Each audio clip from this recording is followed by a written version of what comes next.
Well, my favorite civil liberties public interest law firm is, of course, the Democracy Fund. But a very close second place are my friends at the Justice Centre for Constitutional Freedom. And frankly, they've been doing it for more than a decade.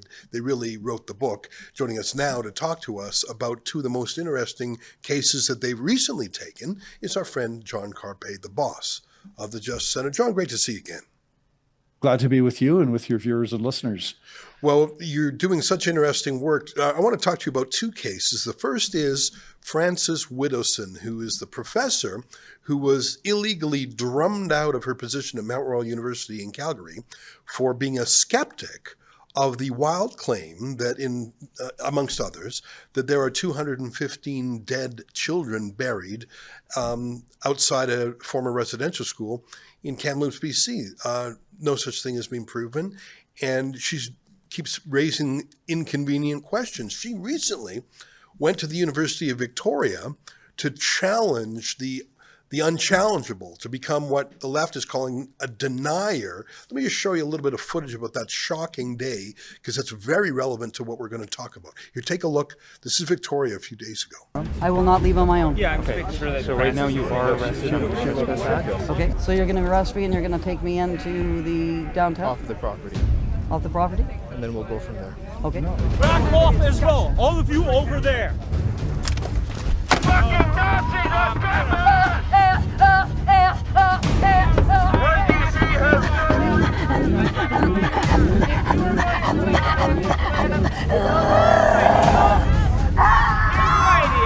This is pathetic.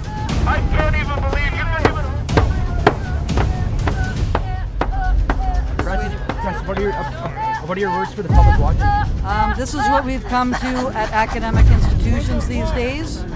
You are not allowed to explore ideas on campus, and if you do, you will be arrested. Well, not the people coming to harass Frances Widdowson, but Frances Widdowson herself was ordered off the property under threat of a trespass prosecution. She declined to go. She is being prosecuted, and John Carpay and the Justice Centre are representing her in court. John, great to see you again. Tell me a little bit more about the case. Is it just a simple trespass ticket, or is there more behind it? What are they doing to Frances Widdowson? Well, right now it's just a trespassing ticket. I must say I find the double standard rather disgusting. When people are building tent cities, that's outside of, universities can impose reasonable rules that regulate the freedom of expression on campus. That's okay. So for example, no tent cities, no overnight displays. There's reasonable rules that the university can create and can enforce. But this is somebody going on campus to speak. This is a taxpayer-funded institution. The BC government itself says that it's carrying out a governmental purpose. And it's just a double standard, because she is pointing out that there's just no evidence to substantiate the claim that there's 215 children buried at the former Kamloops Indian residential school. So right now it's trespassing charges that we're going to be fighting back against as hard as we can in court. On principle, it's not, the fine is up to $2,000. That's not really the issue. I'm sure generous Canadians would kick in, for the $2,000, but this is a very important point on principle. Yeah. Now, are you aware, were any of the thugs, and I call them thugs because they came to get physical and, more importantly, to threaten? The police stood by as that happened. Our own reporter, Drea Humphrey, who was on the scene, I'm not going to say she was assaulted, but there was some very aggressive conduct. Were any other people, to your knowledge, charged for their misbehavior, or was it only the victim, Frances Widdowson, who was charged? It's a victim, and it's a pattern I've seen for decades. In particular, pro-life groups on campus who are putting out an unpopular message, and they get harassed and intimidated and bullied and sometimes physically assaulted, and police just stand by and pretend that somehow it's the fault of these students peacefully expressing their opinions, that they are the problem, that they are the threat to safety, and then they get censored because they're supposedly a threat to security. And it's very, very twisted thinking, because yeah, there is a threat to safety, there is a threat to security. It's coming from people who are thugs, who don't want to engage in debate. They don't want to listen to an opposing point of view. And it's high time for provincial politicians to read the Riot Act to the universities and tell them to clean up your act, or else you're not going to get the taxpayer funding. Yeah, speaking of the Riot Act, I mean, you point out that there were pro-Hamas encampments across Canada for weeks or even months, no trespass tickets there, but a slightly elderly female professor standing politely, well, better put the police on her. That's pretty gross. University of Victoria has always been a bit of a censorship leftist place, I regret, and they lived down to their reputation. I want to talk about another case that you guys are taking on, because I think it involves a friend of Rebel News named Heather Mason. She's a former prisoner who has very bravely talked about what it's like in women's prisons in 2025. And actually for several years now, Justin Trudeau, in one of his first reforms to Corrections Canada, allowed anyone to simply declare that they're a woman. They don't even have to be, appearing as a woman. They don't have to express as a woman. They just have to identify as a woman. They can have a beard. They can have a baritone voice, and they immediately get treated as a woman. For example, any body searches, and of course there are searches in prison all the time, must then be done by a female. If a male prisoner says, I'm a gal now the guards who search him have to be female. Many of the people who suddenly declare that they're women are actually sex convicts who committed some sexual offense and who know that they would be targeted by other, let me say, more moral prisoners. There's even a moral hierarchy in prison, where if someone is a child molester, very often they have to be segregated because the regular prisoners would kill them. Believe it or not, there are some ethics that even murderers and robbers have. So if you're a sex predator convicted and sent to prison, why on earth wouldn't you immediately declare that you're a woman?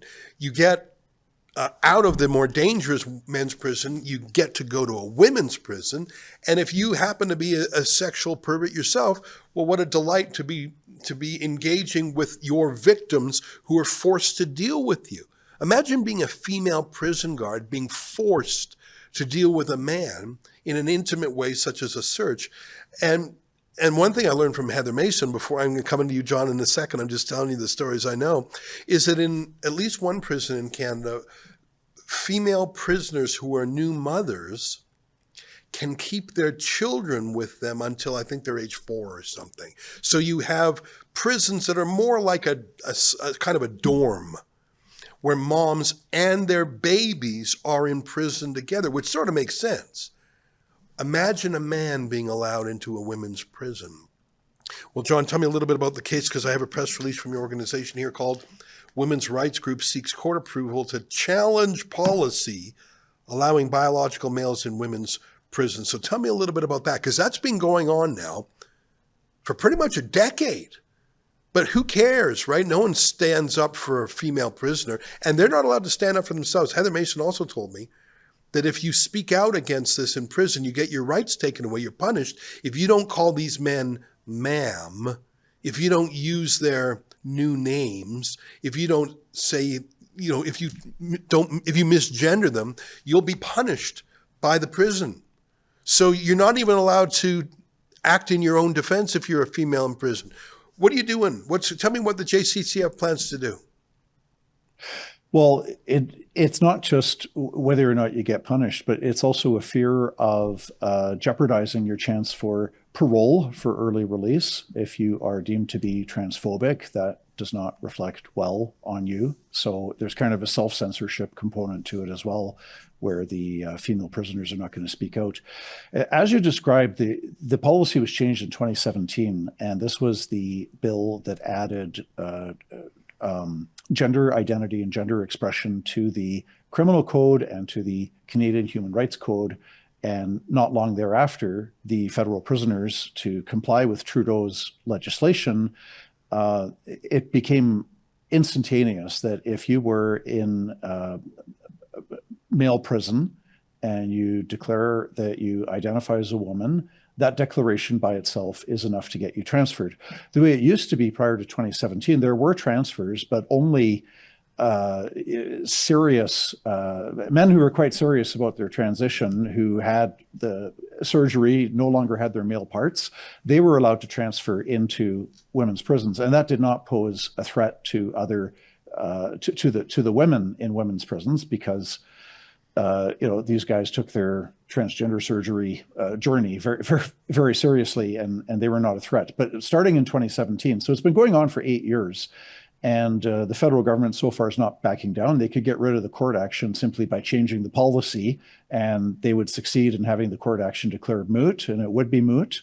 But they're not budging. So the Justice Centre is providing lawyers for women's group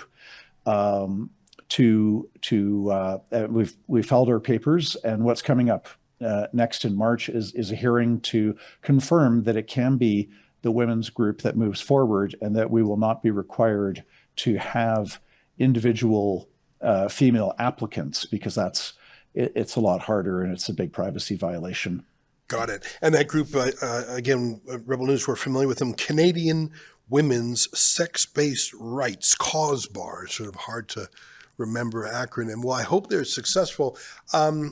What is your argument? What is your cause of action? Is it a charter complaint saying that women's rights are being violated? What are you trying to tell the court that the government got wrong? So we argue that the policy should be struck down because it violates the Charter Section 7 right to life, liberty, and security of the person. You still have these rights in prison. I mean, being sentenced to a jail term obviously impacts your liberty rights, but it's justified if there's been a fair trial and you've been fairly convicted.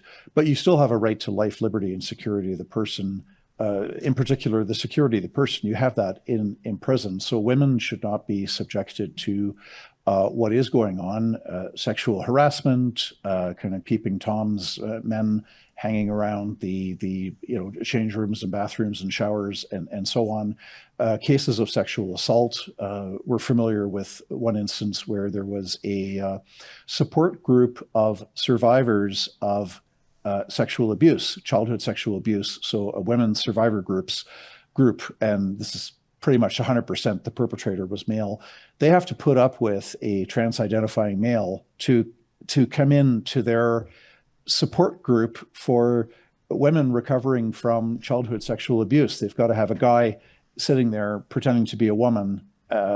It's just outrageous. So we're seeking to have the policy struck down. There's also a Charter Section 15 equality rights argument that the women are not getting the same level of safety that men are getting in men's prisons. But I think that the strongest one is the security of the person argument. Well, I think this is a very important case. Do you have a date yet for the hearing, or is it still too preliminary? It's going to be the hearing is going to be in March. So this is a preliminary hearing to confirm that the action can move ahead, with the plaintiff being the CAUSBAR, the women's, the group advocating for sex-based rights, meaning biological reality, sex-based rights. That's going to be heard in March. And then, we'll see what happens and go from there. Well, it's a very important case, and it's the kind of case you would think feminists would take, the traditional civil liberties groups would take, and the fact no. Yeah, that shows how outdated I am. Anything you're not going to have the LEAF, the Women's Legal Education Action Fund, this feminist group that was at the forefront of all kinds of issues, abortion and defense and divorce, abortion laws, divorce laws, custody and access. They've been these leading feminists, and now they are not opposed to men transferring into a women's prison simply by declaring themselves to be women. Yeah, it's sort of pitiful how the traditional feminists have absolutely abandoned real women with this onslaught of trans extremism. John, keep up the good fight. Folks, if you want to learn more about these two cases or other cases taken by John and his Justice Center, go to jccf.ca. Thanks a lot, John. We'll talk to you again soon. Have a good evening. You too. Cheers.